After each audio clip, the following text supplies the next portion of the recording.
অভিনব কায়দায় চলছিল এটিএম থেকে টাকা চুরি। দুই অভিযুক্তকে হাতে নাতে পাকড়াও করলো ঠাকুরপুকুর থানার পুলিশ।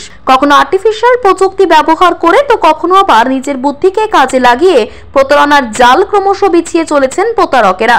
তবে সম্প্রতি যে ঘটনা ঘটেছে তা জানতে পেরে চোখ কপালে উঠেছে আমজনতার।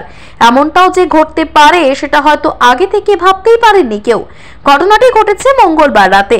বেহালা শিলপাড়া ডায়মন্ড হারবার রোডের পাশে রয়েছে একটি ব্যাংক অফ মহারাষ্ট্রের এটিএম। মঙ্গলবার রাতে ওই এটিএম কাউন্টারের ভেতর দীর্ঘক্ষণ ধরে দাঁড়িয়েছিলেন দুই ব্যক্তি। সিসিটিভি ক্যামেরার সম্পূর্ণ ঘটনা নজরে আসে ব্যাংক কর্তৃপক্ষের। আসলে ওই এটিএম কাউন্টারে ছিল না কোন রকম সিকিউরিটি গার্ড, তবে সিসিটিভি ক্যামেরায় রেকর্ড হচ্ছিল সম্পূর্ণ ঘটনা। অদ্ভুতভাবে এটিএম এ দুই ব্যক্তিকে দাঁড়িয়ে থাকতে দেখে সন্দেহ জাগে ব্যাংক কর্তৃপক্ষের মনে। এরপর এলাকায় থাকা অন্য একটি এটিএম কাউন্টারের সিকিউরিটি গার্ডের সঙ্গে যোগাযোগ করেন ব্যাংক কর্তৃপক্ষ। তৎক্ষণাৎ ঘটনাস্থলে ছুটে আসেন ওই সিকিউরিটি গার্ড। তিনি এসে দেখেন দুই ব্যক্তি এটিএম কাউন্টারের ভেতরে দাঁড়িয়ে রয়েছে।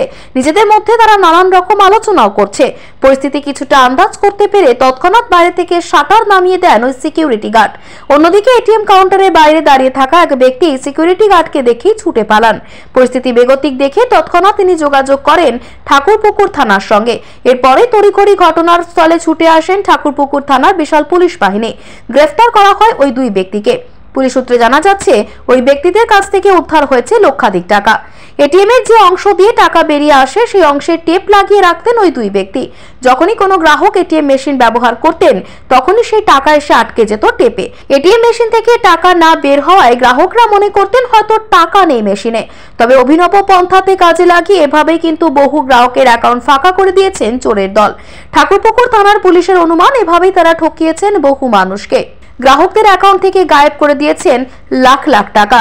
ইতিমধ্যে এটিএম থেকে টাকা তছরূপের অভিযোগে ওই দুই ব্যক্তিকে আটক করেছে ঠাকুরপুকুর থানার পুলিশ। তাদের তোলা হয়েছে আলিপুর কোর্টে। এই ঘটনার সঙ্গে আর কে বা কারা জড়িত রয়েছেন তা খতিয়ে দেখছে পুলিশ।